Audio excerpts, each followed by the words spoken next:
하나님 아버지, 이 시간 주의 사랑하는 성도들과 함께 말씀 나누려 합니다. 주의 성령께서 이 자리에 꼭 함께하여 주시기를 예수님 이름으로 기도합니다. 아멘. 오늘 사무엘하 6장에 있는 말씀을 좀 보도록 하겠습니다. 사무엘하 6장 1절로 11절에 있는 말씀입니다. 다윗이 이스라엘에서 뽑은 무리 3만 명을 다시 모으고 다윗이 일어나 자기와 함께 있는 모든 사람과 더불어 바알레 유다로 가서 거기서 하나님의 궤를 메어오려 하니 그 궤는 그룹들 사이에 좌정하신 만군의 여호와의 이름으로 불리는 것이라. 그들이 하나님의 궤를 새 수레에 싣고 산에 있는 아비나답의 집에서 나오는데 아비나답의 아들 우사와 아효가 그 새 수레를 모니라. 6절입니다. 그들이 나곤의 타작마당에 이르러서는 소들이 뛰므로 우사가 손을 들어 하나님의 궤를 붙들었더니 여호와 하나님이 우사가 잘못함으로 말미암아 진노하사 그를 그곳에서 치시니 그가 거기 하나님의 궤 곁에서 죽으니라. 9절입니다. 다윗이 그날에 여호와를 두려워하여 이르되 여호와의 궤가 어찌 내게로 오리오 하고 다윗이 여호와의 궤를 옮겨 다윗성 자기에게로 메어가기를 즐겨 하지 아니하고 가드 사람 오베데돔의 집으로 메어간지라. 여호와의 궤가 가드 사람 오베데돔의 집에 석 달을 있었는데 여호와께서 오베데돔과 그의 온 집에 복을 주시니라. 아멘. 사실 우사에 대한 이야기로 하더라도 또 다른 설교가 또 될 텐데요. 오늘은 그것 넘어 다윗과 관련된 이야기를 좀 하려 합니다. 여러분, 아침은 왕처럼 먹고 점심은 평민처럼 먹고 저녁은 거지처럼 먹어라. 이런 이야기를 들어보셨을 것입니다. 근데 저는 애석하게도 제가 이 교회 부임한 이후로 아침도 왕처럼 먹고 점심도 왕처럼 먹고 저녁은 대왕처럼 먹고 그래서 어떤 모 장로님의 권유 혹은 그 덕분에 제가 한 5kg가 늘었습니다. 그래서 앞자리가 이제 바뀌고 해서 내가 이래서는 저 장로님과 똑같아지겠구나 이런 생각이 들어서 제가 의도적으로 이제 주중에 관리하고 주말에 달리고 이런 식으로 해서 조금 그래도 그나마 조금 유지를 하고 있습니다. 여러분, 왕처럼 먹는다는 것, 왕처럼 산다는 것은 어떤 의미가 있을까? 말씀드린 그 장로님이 지금 입장하셨습니다.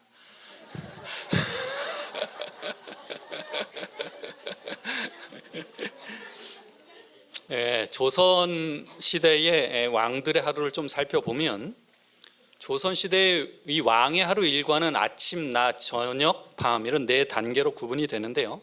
왕이 처리하는 이 직무가 10,000가지나 될 정도라 해서 만기라고 이렇게 불린다고 합니다. 10,000가지의 일의 모든 그 기밀을 알아야 된다, 이런 느낌입니다. 왕은 해가 뜨기 전에 일어나서 웃 어른에 대한 문안 인사로 하루를 시작하고요. 그 웃 어른들에게 인사를 직접 올릴 수 없을 때는 대신 내시를 보내었습니다.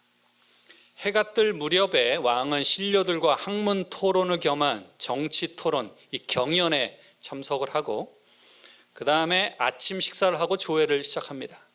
문무백관이 모두 참여하는 정식 조회와 매일매일 시행하는 약식 조회가 있었습니다. 아침 조회인 이 상참이 끝나면 승지를 비롯하여 공무가 있는 신료들로부터 업무 보고를 받습니다. 여기에는 이제 반드시 사관이 동석하게 되어 있는데요. 왕에 보고하는 업무를 사관이 그것을 직접 듣고 기록하기 위해서입니다. 그래서 조선시대에 여러 그런 기록들이 남아 있을 수 있는 것이 바로 이 사관이 기록한 그 결과물 덕분입니다. 이 업무 보고를 받고 나면 아침 조회에 참석하지 못한 이 행정부의 관료들을 만납니다. 이때 관료는 한 5명 이하로 제한했고요. 문시는 6품 이상, 무시는 4품 이상이어야 했습니다. 정오가 되면 점심을 간단히 하고 주강에 참여해서 학문을 익힙니다. 아침에도 공부하고 또 점심에도 공부하고 주강 이후에 지방관으로 발령받고 떠나는 신료나 지방에서 중앙으로 승진해 오는 관료들을 만나고, 특히 이 팔도의 관찰사나 중요 지역 수령들은 직접 왕이 만나서 업무를 당부하고 그 지역의 민원들을 들어주었습니다. 그리고 오후 3시에서 5시 사이에는 야간에 대궐의 호위를 맡을 군사들, 장교들, 숙직 관료들 명단 확인하고 야간에 암호 정해주는 일도 이 왕의 일 가운데 하나였습니다. 저녁이 되면 석강에 참여하고 석강이 끝나면 저녁을 먹고 잠시 휴식을 취합니다. 그리고 저녁 후에도 낮 동안에 업무가 밀려 있으면 야간 직무를 보고요. 잠자리에 들기 전에 다시 어른들에게 문안 인사를 드립니다. 이것이 이제 왕의 공식적인 하루 일과입니다.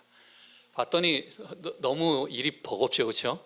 그래서 우리가 왕이 아닌 그냥 평민으로 살아가는 것이 얼마나 감사한 일인지 모릅니다.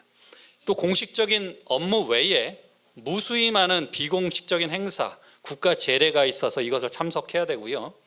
그 다음에 대소신료들과 전국의 양반, 일반 농민, 노비들이 올리는 상소문과 탄원서도 챙겨야 했습니다. 조선시대가 특별히 이런 민원을 처리하는 일에 특화된 그런 시대였기 때문에 이런 것도 잘 챙겨야 되는 것이 이 왕의 일이었습니다. 과중한 업무 탓인지 아니면 주변에 많은 적들 때문인지 몰라도 왕들의 평균 수명은 그리 긴 편은 아니었습니다. 고려시대의 왕은 한 42세가 평균 수명이었고요. 조선시대는 그보다 4년 많은 한 46세 정도였습니다. 왕은 정말로 짧고 대단히 굵게 살았습니다. 이스라엘의 두 번째 왕으로 등극하게 된 이 다윗도 조선시대만큼 혹은 그보다 이상의 왕위에 오른 다음에 해야 할 일들이 대단히 많이 있었습니다. 기원전 1010년에 블레셋과의 전투, 이 길보아 전투에서 이스라엘의 첫 왕이었던 사울이 그 아들 요나단과 또 사울의 다른 두 아들과 함께 그 전쟁에서 사망합니다. 그때가 1010년이었습니다. 여러분, 이스라엘의 왕들의 통일 왕국 시대를 보게 되면 40년씩 딱딱 나눠집니다. 모세의 삶도 40년씩 이렇게 나뉘죠. 그래서 1010년에 사울이 사망했다는 것은 왕위에 등극한 때가 1050년이었습니다. 1050년부터 1010년까지 사울이, 그 다음에 1010년부터 970년까지 다윗, 그 다음에 970년부터 930년까지가 솔로몬이 그렇게 통치한 기간이었습니다. 아무튼 모두가 사망한 다음에 다윗은 유다 지파의 왕이 되었는데요. 그 다른 지파의 왕들은 군대장관, 이 사울의 군대장관이었던 아브넬이 사울의 아들 이스보셋을 그 혈통 가운데 하나로 11지파의 왕이 되게 합니다. 그래서 다윗은 7년 반 동안 유다를 지배하게 됩니다. 근데 이 사울의 아들 이스보셋 왕국은 내부 분열로 인하여 이스보셋을 왕으로 옹립했던 이 군대장관 아브넬이 죽습니다. 그리고 이스보셋도 죽으면서 구심점을 잃어요. 그러면서 자연스럽게 이스보셋의 왕국은 다윗에 의하여 한 나라로 흡수 병합됩니다. 그래서 기원전 1003년에 다윗은 이스라엘의 통일 왕국으로 다스리게 되었습니다. 이 내용이 사무엘하 5장의 내용입니다. 그리고 뒤이어 나오는 사무엘하 6장, 오늘 읽었던 그 말씀이 법궤를 옮기는 장면입니다. 통일 왕국, 이 나라가 통일이 된 다음에 맨 처음 한 일은 바로 법궤를 옮기는 일이었습니다. 부좌선자 704페이지에 보면 이제 다윗은 보좌를 굳게 세우고 외적의 침입에서 해방되었으므로 그의 마음속에 품고 있던 목적, 곧 하나님의 법궤를 예루살렘으로 옮겨오는 일을 하기로 하였다. 여러 해 동안 법궤는 9마일이나 떨어진 기럇 여아림에 머물러 있었다. 그러나 법궤를 나라의 수도로 옮겨 하나님의 임재의 증거로 영화롭게 해야 마땅한 일이었다. 어디로부터 법궤를 예루살렘으로 가져온다고요? 기럇 여아림에서. 왜 법궤가 기럇 여아림에 있게 되었는가? 그 배경을 좀 살펴보게 되면 이스라엘의 사사였던 엘리, 그의 망나니 아들들 홈리와 비느하스가 블레셋과의 전쟁을 앞두고 하나님의 법궤를 들고 전장에 나가면 무조건 그 전쟁에서 이길 것이라는 생각하에 법궤를 가지고 나갔다가 블레셋에 이 법궤를 빼앗기고 맙니다. 이 법궤를 일단 빼앗긴 했지만 이 블레셋은 아주 파란만장한 일을 경험하죠. 이 다곤 신전에 법궤를 두었는데 그 다곤 신상이 무너지고 또 세워놨더니 또 무너지고 질병이 발생하고, 쓰러져 있는 이 신이 보이죠. 이 다곤 신은 쉽게 이야기하면 인어 왕자라고 생각하면 됩니다. 상체는 남자고 하체는 물고기. 그래서 인어 공주 아니고 인어 왕자, 저런 모양으로 된 신을 이렇게 섬겼어요, 블레셋 사람들. 결국 이 블레셋 사람들은 젖된 어미소의 수레에 매어서 이스라엘에 보내게 되고, 그 법궤를 받아서 기럇 여아림에 이제 머물게 됩니다. 사무엘상 5장 6장에 나오는 이야기입니다. 이 다윗이 이 법궤를 가져오는 과정의 가운데서 좀 교훈을 찾기로 합니다. 첫 번째는 하나님의 법을 중심으로 살아야 한다는 것입니다. 하나님의 법을 중심으로 살면 복을 받습니다. 블레셋으로부터 법궤를 돌려받은 다음에 다윗이 예루살렘으로 옮겨오기 전까지 거의 한 60년 정도 기럇 여아림의 아비나답의 집에 머물렀습니다. 사무엘상 7장에 보게 되면 기럇 여아림 사람들이 와서 여호와의 궤를 옮겨 산에 사는 아비나답의 집에 들여놓고 그의 아들 엘리야사를 거룩하게 구별하여 여호와의 궤를 지키게 하였더니 궤가 기럇 여아림에 들어간 날로부터 20년 동안 오래 있은지라 이스라엘 온 족속이 여호와를 사모하니라. 사무엘이 이스라엘 온 족속에게 말하여 이르되 만일 너희가 전심으로 여호와께 돌아오려거든 이방 신들과 아스타롯을 너희 중에서 제거하고 너희 마음을 여호와께로 향하여 그만을 섬기라. 그리하면 너희를 블레셋 사람의 손에서 건져내시리라. 근데 7장 2절에 보게 되면 20년이라는 표현이 나옵니다. 그렇다면 이 하나님의 법궤가 기럇 여아림에 전체 머문 기간이 20년인가 하면 좀 물음표가 생깁니다. 간단한 계산으로 이 블레셋에게 법궤를 빼앗던 시기는 이 사무엘, 엘리 제사장 시대이기 때문에 사무엘이 나이가 어떤 때였어요? 많았습니까? 어렸습니까? 어렸을 때였습니다. 사무엘에게 기름 부음 받았던 이 사울이 40년간 이스라엘을 통치하고 우여곡절 끝에 다윗이 왕위에 올랐죠. 그래서 이 다윗이 통일 왕국의 왕으로 언약궤를 운반하는 것을 생각하면 거의 60년 이상 기럇 여아림에 머물렀음을 짐작할 수 있습니다. 그렇다면 이 20년은 어떤 의미가 있을까? 그래서 이 20년은 언약궤가 이 기럇 여아림에 안치된 후로부터 사무엘이 이스라엘 백성들에게 회개를 촉구하고 하나님을 사모하게 된 그 시기를 말하는 것입니다. 그러니까 법궤가 기럇 여아림에 머문 지 20년 만에 하나님의 백성들 마음이 하나님께로 온전히 향하게 된 것입니다. 그 이전까지는 사실 사무엘이 특별하게 영향력을 행사할 수 있는 그런 시기가 아니었습니다. 나이도 연소했고요, 좀 트레이닝 받고 있는 그런 시점이었습니다. 그래서 어린 사무엘이 본격적으로 활동을 시작하기 전까지 20년 동안은 실로에서 하나님을 향한 예배가 완전히 회복하지 못하였습니다. 이스라엘의 공식적인 종교 활동, 하나님을 섬기는 일이 대단히 힘든, 위축되어 있는 그런 기간이었습니다. 근데 하나님의 법궤가 아비나답의 집에 함께함으로 이스라엘 백성들의 마음이 점차 하나님을 향하여 사모하게 되고 회개의 역사가 일어나는 놀라운 축복이 있었습니다. 하나님의 법이, 하나님의 법궤가 그 아비나답의 집과 함께할 때에 놀라운 축복이 있었습니다. 근데 이 다윗이 법궤를 옮기는 과정에서 우사의 사건이 발생합니다. 나곤의 타작마당에 이르러서 소들이 뛰므로 우사가 손을 들어 하나님의 궤를 붙잡습니다. 액면으로 보면 그리 나쁜 짓 한 것 같지 않아요. 궤가 쓰러질 것 같으니까. 여호와 하나님이 우사가 잘못함으로 말미암아 진노하사 그를 그곳에서 치시니 그가 거기 하나님의 궤 곁에 죽으니라. 이 하나님의 궤를 함부로 다루는 이 우사의 모습 때문에 이 일로 인하여 다윗은 언약궤 운반을 잠시 멈추게 됩니다.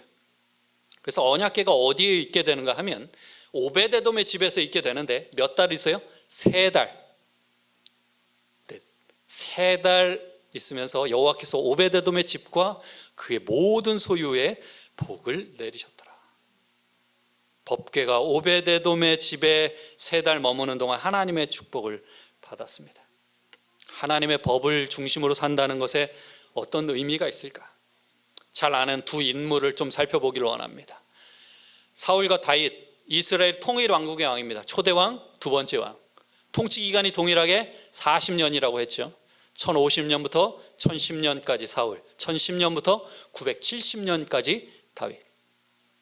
그리고 동일하게 선지자였던 사무엘에게 기름 부음을 받았습니다. 그런데 여러분, 나라를 다스리는 데 있어서는 분명히 달랐습니다. 여러분, 사울이 기름 부음을 받는 장면이 사무엘상 9장에 나옵니다. 그 다음에 사울이 죽음을 당하는 장면이, 이 길보아 전투 장면이 사무엘상 31장입니다. 여러분, 40년의 통치 기간 동안 사울이 하나님의 법을 어긴 기록은 있어도 하나님의 법궤를 귀히 여긴 기록은 전혀 없습니다. 그의 삶의 방향이, 삶의 결과가 그릇될 수밖에 없었던 이유인 것입니다. 그에 비해 다윗은 어떠합니까? 그가 쓴 여러 편의 시에는 하나님의 율법과 하나님의 법과 하나님의 말씀을 얼마나 아끼고 사랑하는지 잘 나타나 있습니다. 시편 19편 보게 되면 이 시들이 다 분명하게 다윗의 쓴 시들입니다. 여호와의 율법은 완전하여, 19장 7절로 10절 한번 읽어볼까요? 여호와의 율법은 시작.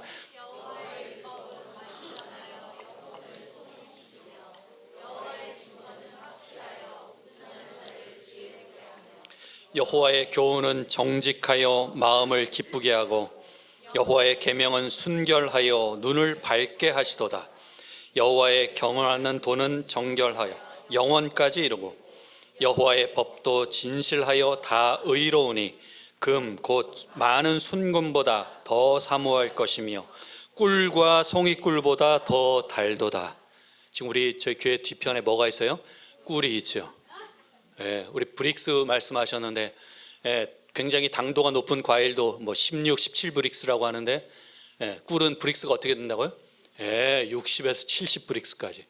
우리가 안 살 이유가 없는 것입니다. 꿀과 송이꿀보다 더 달도다. 근데 말씀은 그것보다 더 달다는 거예요. 시편 25편 10절에 여호와의 모든 길은 그의 언약과 증거를 지키는 자에게 인자와 진리가 된다고 이야기합니다. 시편 37편에 의인의 입은 지혜로우며 그의 혀는 정의를 말하며 그의 마음에는 하나님의 법이 있으니 그의 걸음은 실족함이 없으리로다. 시편 40편 8절에 나의 하나님이여 내가 주의 뜻 행하기를 즐기오니, 여기서 나 누구겠어요? 다윗입니다. 다윗이 주의 뜻 행하기를 즐기오니 주의 법이 나의 심중에 있나이다. 여러분, 심중이라고 하면 별로 느낌이 이렇게 딱 안 나오죠. 마음속에 있나 보다. 이 원어적인 의미는 내장에 있다는 것입니다. 그의 오장육부를 가리키는 거예요. 그의 장기 가운데에 뭐가 있다고요? 주의 법이 있다는 것입니다. 그러면 이런 질문도 할 수 있어요.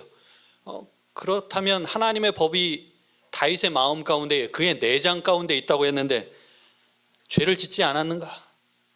여러분, 하나님의 법을 귀하게 여긴다고, 소중하게 여긴다고 해서 죄를 아예 짓지 않는 것은 아닙니다.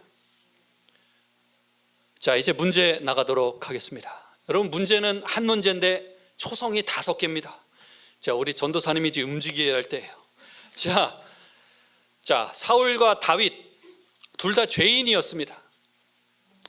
죄로 평가한다면 사울과 다윗 뭐 이렇게 얘기할 수 있습니다. 뭐 힌트는 뭐 걔나 나나 뭐 이런 느낌입니다. 관용어예요. 초성은 5개가 나가는데 순서대로 얘기하도록 하겠습니다. 네. 자, 예, 우리 김신주 사모님. 예, 말씀하세요. 도낀 객긴 정답입니다. 네, 그런 거. 예. 자, 다음 다 이런 느낌이에요. 예, 우리 황재 집사님. 순서대로 한다 그랬죠. 순서대로. 네. 예, 큐 복량 50보 100보 그렇습니다. 자, 자, 우리 민주 도토리 키재기. 오유, 그 쉽지 않았는데 50보. 도토리 키재기. 그래서 황지혜 집사님의 어시스트로 주워 먹었어요, 민주. 자, 예, 우리 집사님, 김옥주 집사님. 그나물의 그 밥, 국민학과가 국문학과가 빛나는 그나물의 그 밥. 야, 그렇습니다. 야, 요거는 그래요. 예, 집사님, 조두현 집사님. 엎어치나 매치나. 야, 요거 사실 동작 힌트까지 준비했는데, 야, 이거 어려울 것 같아서, 예, 엎어치나 매치나. 와, 그렇습니다. 사울과 다윗, 요 정도입니다. 그렇죠? 사실 죄의 질이나 되게 막 혐오스럽고 막 이런 거 막, 야, 진짜 고개 절레절레 하면서 찌찌찌 할 만한 것은 사실 다윗이에요. 근데 여러분, 죄를 짓고 더욱 신속하게 하나님의 편으로 돌아온 것은 사울이 아니라 다윗이었습니다. 돌아오되 그가 정말 철저하게 회개하면서 돌아왔습니다.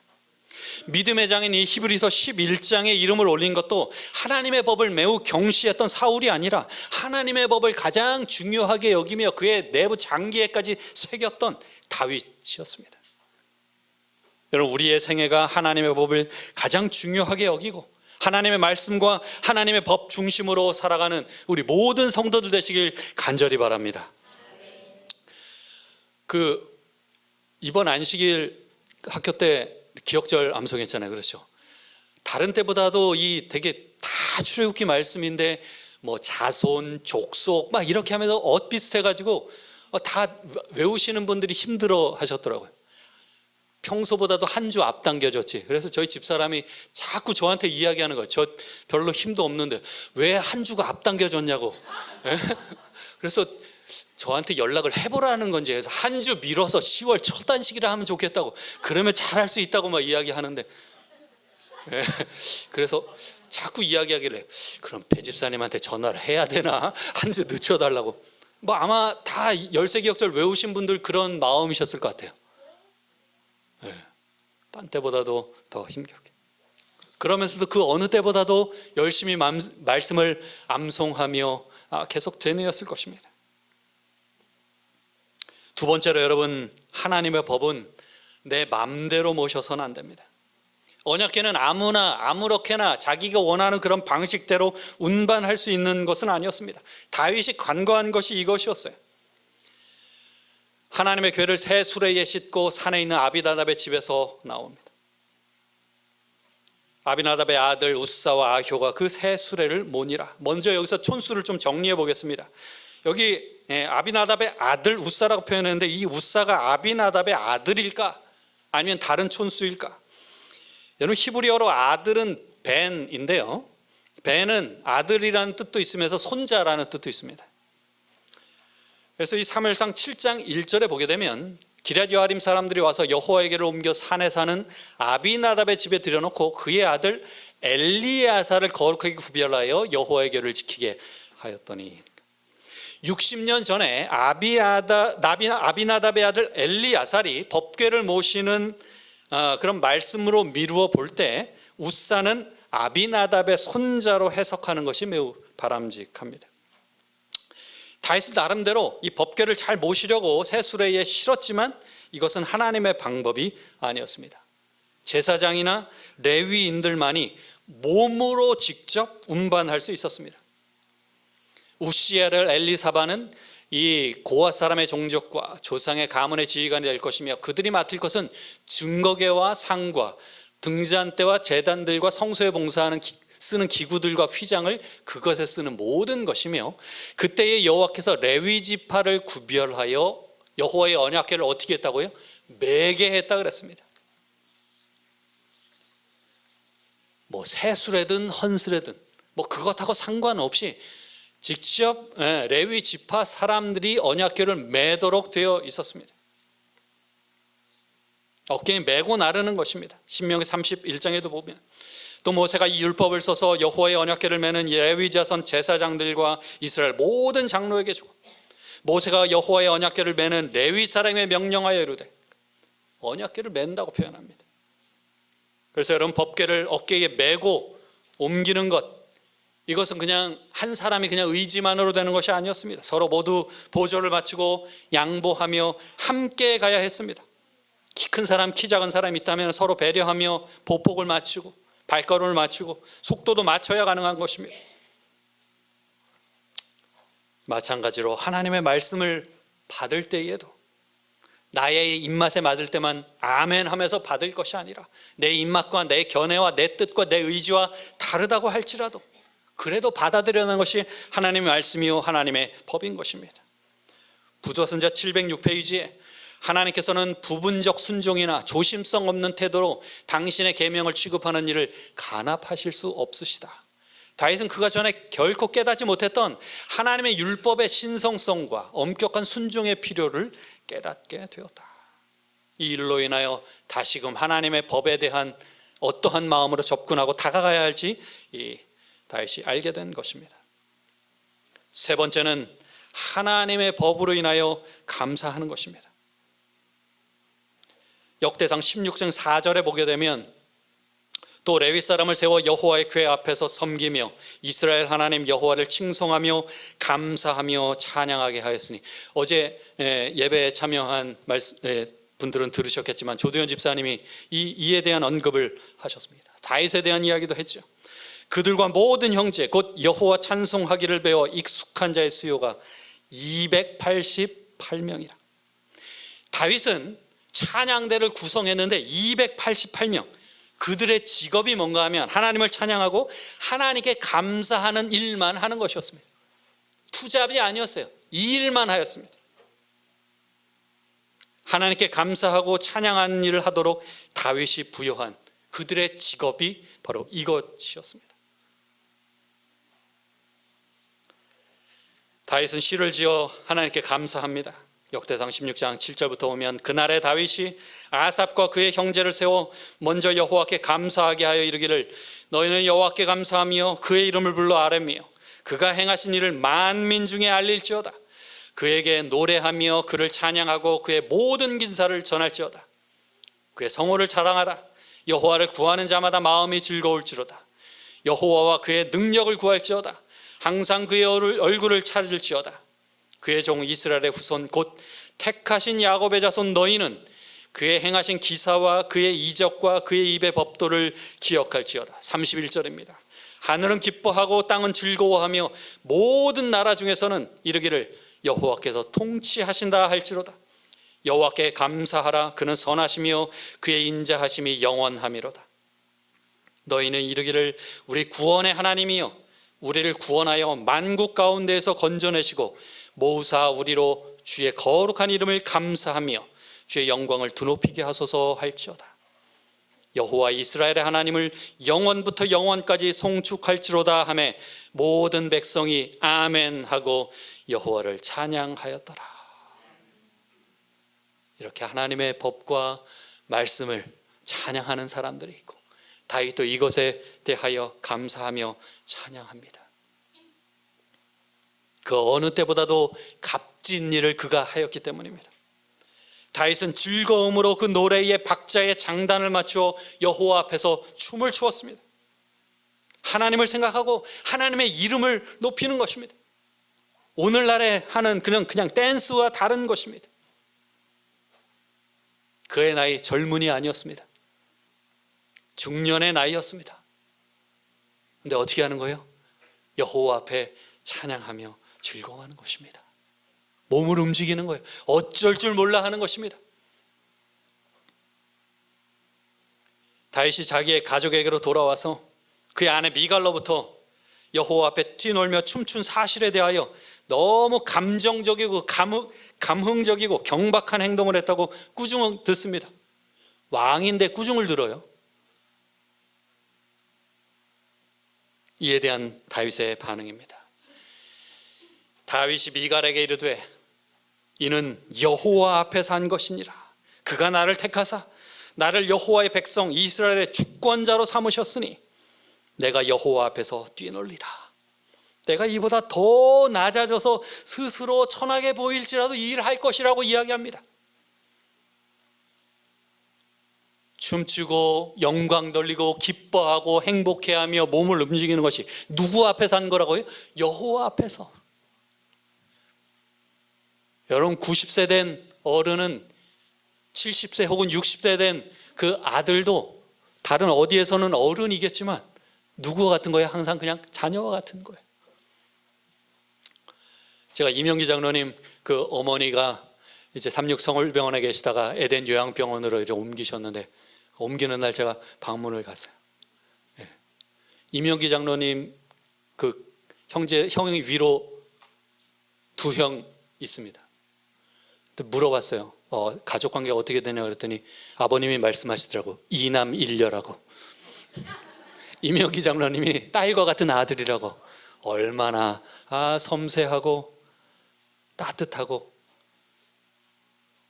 조곤조곤 말씀도 잘하고. 이명기 장로님 우리 교회 어른이잖아요. 그렇죠? 네. 수석 장로님이신데 거기 가면은 뭐인 거예요? 네. 딸인 거예요.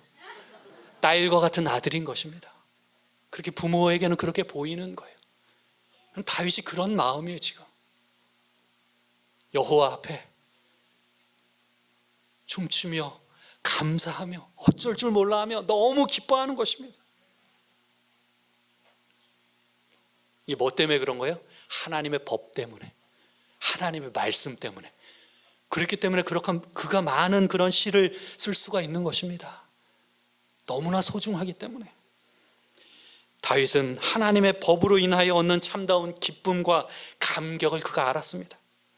하나님의 법과 함께하면 얼마나 행복한지, 하나님의 지배 아래, 하나님의 통치 아래 그가 들어갈 때에 얼마나 행복하고 그것이 축복이 되는지 그가 알았습니다. 우리 모든 성도들이 하나님의 말씀과 하나님의 법으로 인하여 감사하는 생애가 되기를 간절히 바랍니다. 하나님의 말씀을 사랑하고 정말 귀하게 여기는 우리 모든 성도들 되시길 간절히 바랍니다. 보통 때라면 이렇게 설교가 마쳤겠지만 한 이야기를 드리겠습니다. 북한에서 넘어온 이 이순옥이라고 하는 할머니가 계신데, 제가 이 예화를 준비하면서 이것과 관련된 내용, 이게 북한에서 넘어오신 분이기 때문에 혹시 북한의 가족들이나 뭐 이러한 일로 실명을 거론하거나 이것이 공개되어도 별 문제가 없는지 제가 이 권정혜 목사님과 어젯밤에 또 통화도 했습니다. 괜찮다고 그런 컨펌을 받고 말씀을 드립니다. 1936년에 이 할머니가 이화여대에 다니던 그 시절에 재림교회 어떤 목사님의 부터 그 딸이 그 목사님의 딸이었는데 그 친구였어요. 그래서 그 딸로부터 이 성경을 하나 받았습니다. 그래서 이 성경이 이 할머니가 가장 힘겹고 어려울 때에 순간순간을 지켜준 수호천사와 같은 것이 그의 성경이었습니다. 그가 이 평양에서 신앙을 한다는 이유로 낯선 타향이 두만강변 근처의 도시로 가게 되었습니다. 일찍이 일본에서 음악을 전공한 남편은 죽고 남편이 남겨놓은 이 5 자녀들을 바라보면서 정말 하루하루 정말 힘겹게 살아갔습니다. 그에게 유일한 낙이 있다면 이화여대 다니던 시절에 재림교회의 목사님의 딸로부터 받았던 그 성경을 꺼내서 읽는 것이었습니다. 근데 이 성경을 찬장 뒤에도 두고 어디 문 뒤에도 두고 막 이렇게 했지만 갑자기 들이닥치는 그런 사람들 때문에 막 찬장도 막 뒤엎고 해가지고 간신히, 그래서 집안의 어느 켠에 두는 것은 대단히 위험스럽겠다. 그래서 어떻게 했는가 하면 이 띠를 묶어가지고 배에 이렇게 안고 복대처럼 이렇게 다녔습니다. 검문이 심할 때는 종이에 싸서 항아리에 담아서 며칠씩 이 땅속에 묻어두었다가 다시 그 소중한 말씀을 꺼내서 읽었습니다. 그러다가 1965년 어느 날 이 이웃에 사는 관리 한 분이 그동안의 친분 때문인지 중요한 정보를 하나 흘렀습니다. 며칠 있으면 이제 가택수색이 있을 테니까 집안에 혹시 난처한 물건이 있으면 숨기라는 것이었습니다. 나 같은 사람에게 뭐 숨길 것이 있까시오? 뭐 이랬겠죠. 말은 그렇게 했지만 이 배 위에 감고 있는 이 성경이 걱정이 되었습니다. 그래서 집으로 돌아오자마자 밤에 집 마당 가운데 있는 전신주 밑에 구멍을 파고 성경을 잘 싸서 그 속에 묻어두었습니다. 자, 안심이 된 거예요. 내가 여기까지 성경을 갖고 온 것이 얼마나 다행스러운 일인지. 일제시대부터 있던 이 고대사와 부조와 선지자 옛 이름이고요. 그다음에 대쟁투 상하관이 있긴 하지만 어찌 이것을 성경에 비길 수 있겠는가. 근데 날씨가 무더운 어느 날 마루에서 잠깐 쉬고 있는데 난데없이 이 장정들이 삽과 곡괭이를 들고 들이닥쳤습니다. 무슨 일인가 물으니까 이 당에서 이 집 한가운데 지나고 있는 이 전신주를 다른 곳으로 옮기라고 해서 이 명령을 받아서 온 것이었습니다. 큰일 났어요. 지금 전신주 밑에 뭐가 있습니까? 그 성경이 지금 묻어져 있는데 전신주 아래만 파기만 하면 이제 당장 성경이 발견되게 될 것이고, 아무렇지 않은 표정을 지으면서 이순옥 할머니는 간절히 기도를 드렸습니다. 다른 곳에서 피곤하게 일하다 온 이 전신주를 옮기러 왔기 때문에 잠시 마루턱에 앉아서 쉬어야겠다고 했습니다. 쉬고 있는 동안 기도를 쉴 수가 없었어요. 하나님, 성경도 성경이지만 이 성경이 발견되면 우리는 죽습니다. 제발 살려주세요. 바로 그때였습니다. 갑자기 하늘이 캄캄해지면서 먹장구름이 몰려와서 장대 같은 비를 뿌리기 시작했습니다. 이 인부들은 굉장히 이제 난처한 표정을 짓긴 했지만 한편으로는 비 오면 뭐예요? 전문 용어로 뭐예요 이거? 전문 용어 시옷으로 시작하는 거 있잖아요. 시마이다. 예, 이걸로 이제 끝나는 거예요. 아유, 잘 되었다. 아무래도 오늘은 못하겠구만. 내일 와서 옮깁시다. 뭐 그들이 말하는 데에는 되게 이제 행복한 그런 말도 있었습니다. 집을 나선 인부들이 시야에서 멀어지기를 기다린 다음에 얼른 전신주 밑을 파서 성경책을 꺼내서 뒷뜰에 황급히 묻었습니다. 하나님께서 특별히 역사하신 거예요. 그래서 이 이순옥 할머니는 제가 어제 또 통화하면서 이야기를 나눠보니까 처음에 이 할머니가 성경을 두고 일단은 남한으로 넘어왔다 그래요.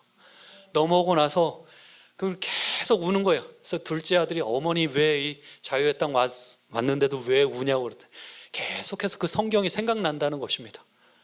그래서 이 엄마와 함께 넘어온 이 둘째 아들이 다시 그 어머니 성경을 찾기 위하여 다시 북한으로 들어갔다가 다시 그 성경을 가지고 나왔습니다.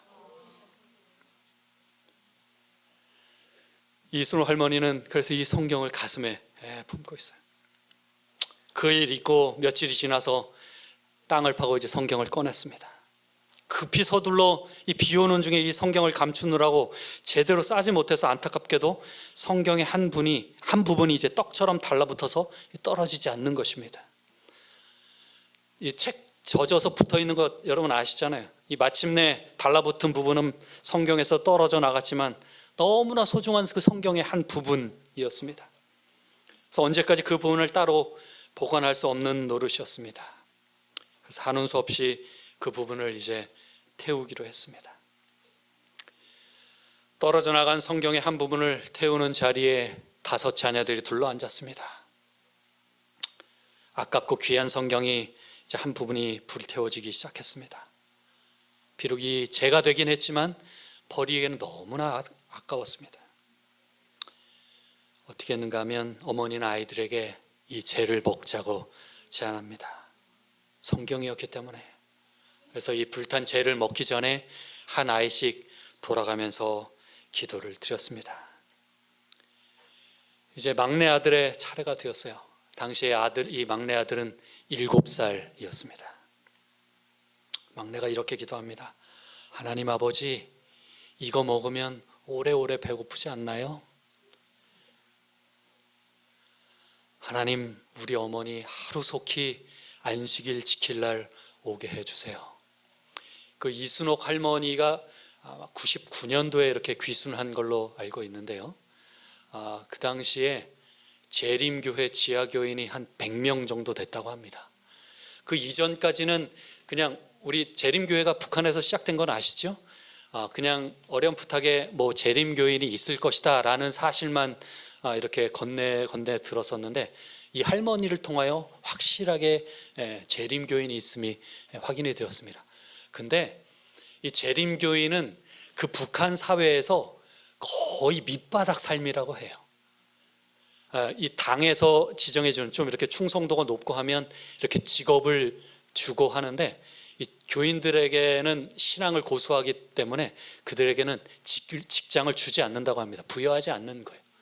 그럼 그들 스스로 그 척박한 사회에서 직장을 구해서 살아야 하는 것입니다. 그래서 들어봤더니 이 할머니의 아들 가운데에 직장을 주지 않으니까 그냥 프리랜서로 뭐 이렇게 사진 찍고 하는 일을 근근히 하면서 생계를 유지했다는 그런 이야기를 제가 권정혜 목사님으로부터 들었습니다. 이 한마디 한마디가 이 어머니의 가슴을 저미는 기도였습니다.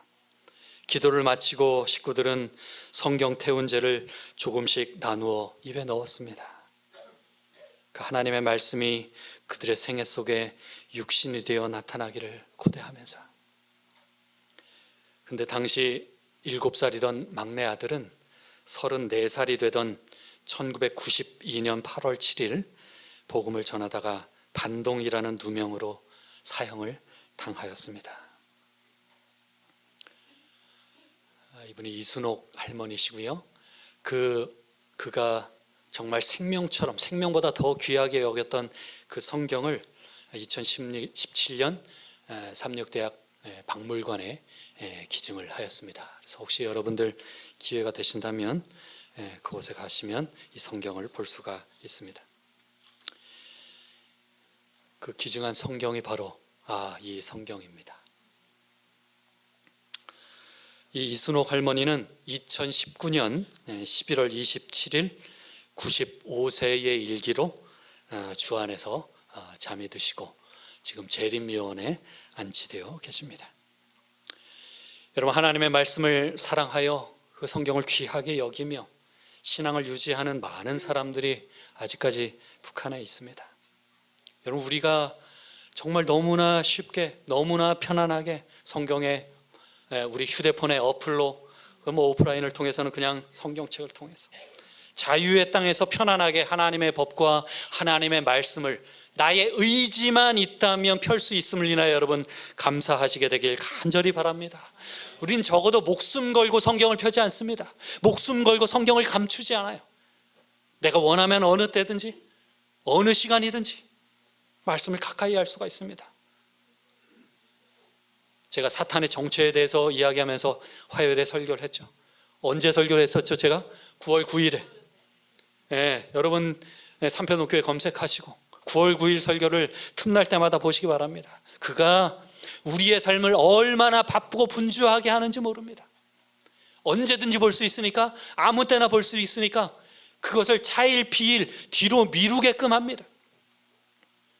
우리 사랑하는 모든 성도님들이 하나님의 법을 이전보다 더욱 사랑하시고 그 하나님의 말씀과 하나님의 법으로 감사하시고 하나님의 말씀 중심으로 살아가시는 우리 모든 성도들 되시길 간절히 바라며 말씀을 마치겠습니다. 기도하겠습니다. 하나님 아버지, 우리의 인생에서, 우리의 삶에서 가장 중요한 것이 하나님의 법이고 그 말씀을 가까이 할 때 참된 축복이 있음을 알게 하셨으니 감사합니다. 사울처럼 하나님의 말씀을 가벼이 여기지 않게 하시고 다윗처럼 그 말씀을 나의 내장에 새기며 때로는 실수하고 넘어질지라도 더욱 신속히 회개하고 주님께로 돌아오는 믿음을 더하여 주시옵소서. 북녘 땅에서 오늘도 목숨 걸고 말씀과 진리를 붙들고 있는 주의 자녀들 기억하여 주시고 주님, 그들이 끝까지 충성하는 종들이 되게 하여 주시옵소서. 우리에게 주어진 자유 속에서 더욱 간절히, 더욱 뜨겁게 주의 말씀을 사모하게 하여 주시옵소서. 주님, 10월 13일부터 진행되는 전도회를 위하여 기도합니다. 준비된 많은 영혼들이 그 자리에 참석하여 하나님의 복음을 듣고 하나님의 말씀을 사랑하는 자들이 많이 있게 하여 주시옵소서. 주님, 우리 교회가 말씀을 기뻐하고 찬양하는 교회가 되게 하시고 우리 모두가 주님의 법을 따라 살아감으로 세상 속에서 오직 하나님의 영광만을 드러내게 하여 주시기를, 지금도 여전히 살아계신 예수님 이름으로 간절히 기도드리옵나이다. 아멘.